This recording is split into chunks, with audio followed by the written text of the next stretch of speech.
बिस्मिल्लाहिर्रहमानिर्रहीम। अस्सलाम वालेकुम। कैसे हैं आप सब। आज हम बनाएंगे दाल चावल। दाल चावल बनाने के लिए सलाद लिया है मैंने बारीक कटा हुआ,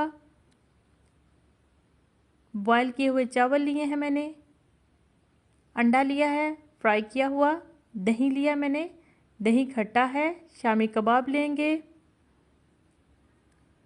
दाल लेंगे और अचार लेंगे। बहुत ज़बरदस्त प्लेट तैयार होगी।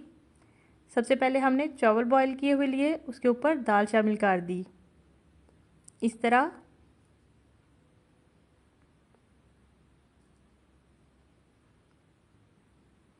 अब इसके ऊपर कबाब और सलाद रख देंगे, अचार और दही शामिल करेंगे।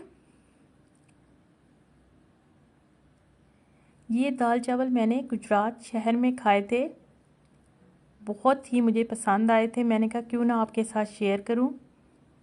आप भी घर में बनाइएगा और बताइएगा कैसे बने। प्लीज़ मेरे चैनल को like, comment, subscribe and share कीजिएगा। इजाज़त चाहती हूँ। अल्लाह हाफिज़।